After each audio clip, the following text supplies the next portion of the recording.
In a world where sun-soaked streets and unfamiliar customs collide, four brave students dare to decode the absurd, the stylish, and the slightly fermented differences across Spain.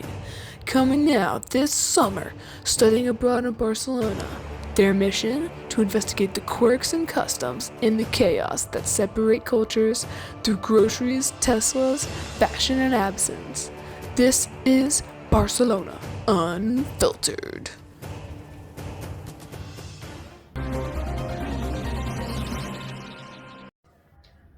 Good evening and welcome to the Pewter's News program, where the facts get shaken and stirred. I'm your host, me.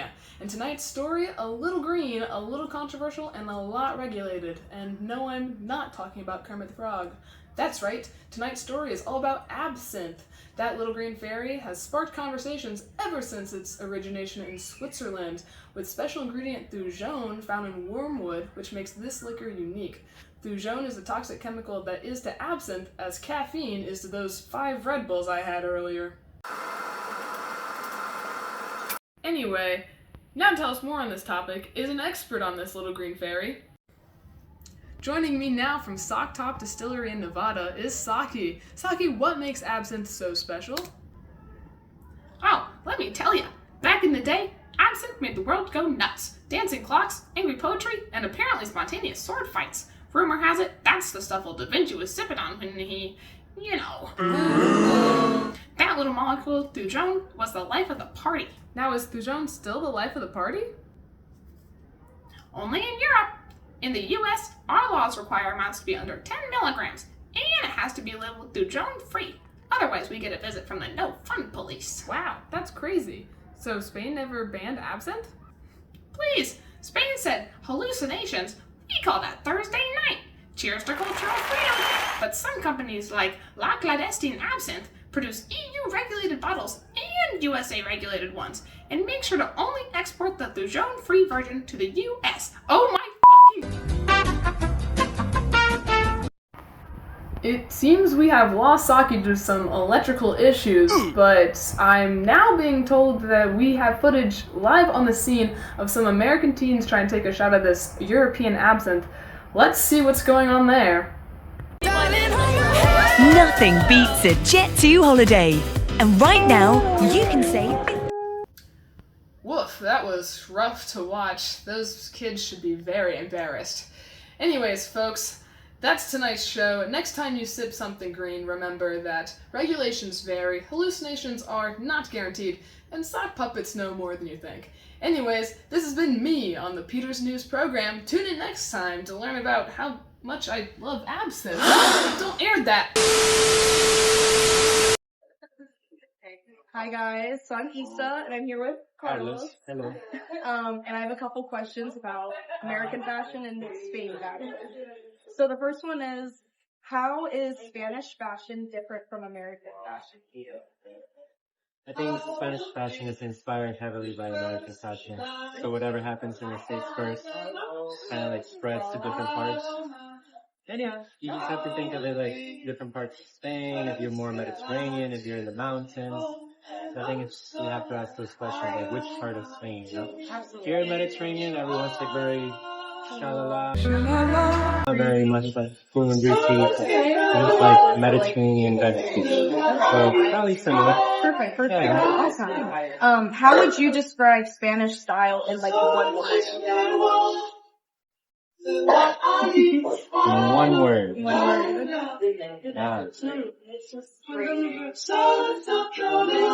Eclectic. Okay, Yeah. nice. I agree, okay. Awesome. And if you had to pick, do you think Spain or the US is more fashionable in your opinion? I think, again, you know, it's like where do you go? Like if you go to like cities like Madrid or Barcelona, there's going to be much more fashion with like smaller towns. Same in the States. If you go to New York City or San Fran, maybe it's going to be really, yeah. But I guess here in Europe, maybe you have more access to like other more styles of fashion. You're just so close to, you know, France and Italy. So I think maybe here in Spain you have more the Italian, the French influence, where maybe that European side takes a little bit to reach the States. There I think it's more crazy, more like colors and more expressive. Here it's like more oriented for like one particular idea. But yeah, actually I think the States are more wild. And my last question is, in your opinion, do you think Americans dress well?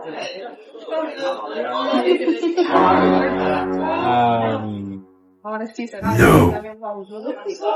They do, depending on the city though. Depending on the city. Depending on the city. I feel like Miami people, I lived in Miami most of my life, and it's just like more shalala. But if you go to like New York, then it's like It's a little bit of a step up. San Fran, I don't know. Like, you know, so I guess it depends on where you go. But I think, I don't know. I agree. It's, Depends on the place. depends on the place. Yeah, it's not so absolute, so I think. Absolutely. Okay. Well, thank you so much. This was Carlos, guys. Thank was you. Isa. Are you tired of paying $6 for sad, pale tomatoes that taste like cardboard? Is your olive oil bottle crying in the corner because it costs more than your rent? Well, stop right there because you just stepped into Mercadona. Doo-doo-doo. We have these beautiful peaches here, sourced from Aragon, kissed by the Spanish sun and probably blessed by someone's abuela. €1.30 for the whole tray. In the US, you probably need a small loan to buy these peaches. And then we have our beautiful, glorious tomatoes grown right here in Almeria, Spain's veggie capital. How much? Not $4 a pound, oh no. Try $1.29 per kilo. That's like almost free in American math. We have lemons from Murcia, bell peppers from Andalusia, and lettuce from Nevada. The lettuce is only $1 or even less than €1 per lettuce head. We also have beautiful cherries and grapes here, with a huge container of cherries costing only €5.75. And finally, the holy grail, wine. A smooth red from La Rioja, a crisp white from Rueda, and a bubbly cava from Catalonia. All under €4. Is this heaven? Nope, just a Tuesday at Mercadona. We have a beautiful selection of wine here, all locally sourced, and these same delicious organic bottles are gonna cost you anywhere between $12 to $40 in the US. And they even have these beautiful boxed wines for under €1. 55 cents for that. That sounds good to me.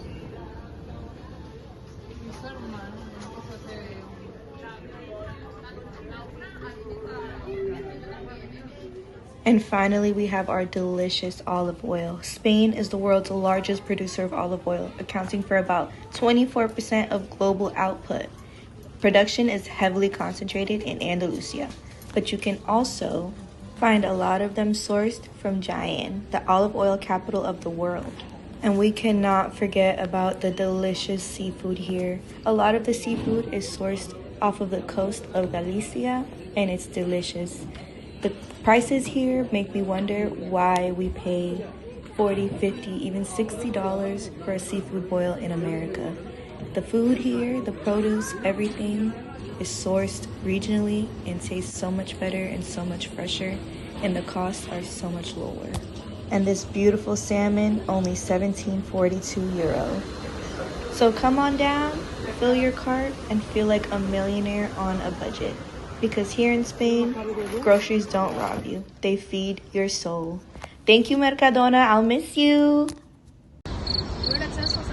Hello, I'm Razzles 4, and I'm documenting Teslas and the rise and fall of Europe. Euro summer, no Teslas. Come on. I'm trying to find a Tesla, but I can't find them. They're hiding from me because they know I'm out. Teslas are obviously everywhere in the USA. If you have eyes, you could see them. But when I saw them here in Europe, it made me wonder, why are y'all inserting yourselves in Europe? That's where we're gonna navigate. Let's start with why they came to Europe. Well, they're obviously in the electric vehicle market, which is fairly new to Europe. So Tesla thought, if I join that market, I can get a lot of access. And that's what they did. Thank you. EV sales started skyrocketing up about to 2020 to 2021, going from 50,000 units sold in Europe to 300,000 units of electric vehicles sold in Europe. Can you believe that? That's 2021. So here comes 2022. Elon's like, I need to set up a plant here because it's costing too much money to import it from Shanghai.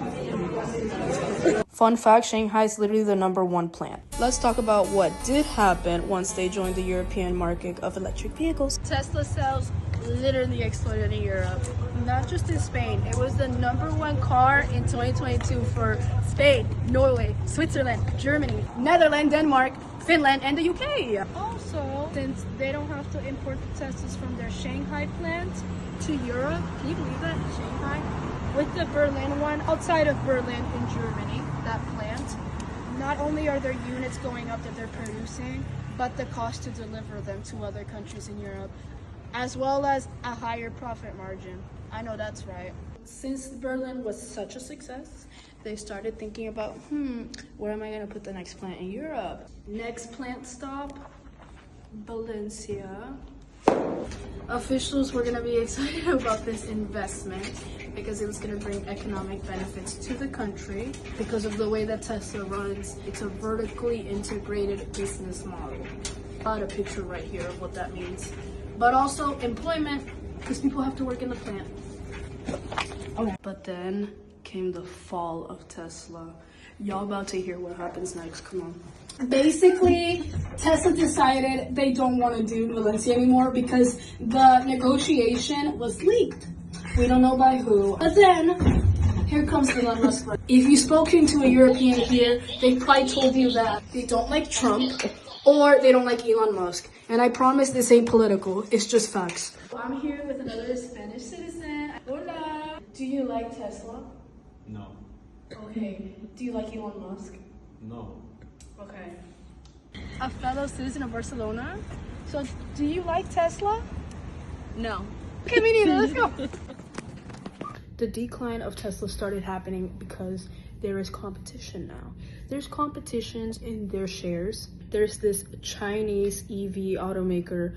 They're called BYD, and they've been outselling Tesla for months. EV market was something fresh, but now it's not. Every other company's making electric vehicles. If you've seen the Mercedes electric vehicles, they're so cool. Also, political stance of Elon Musk. A lot of Europeans do not like him. It's a little controversial to some, but there's also other factors as well, such as new tariffs on imports of car parts, because they come from all over the world.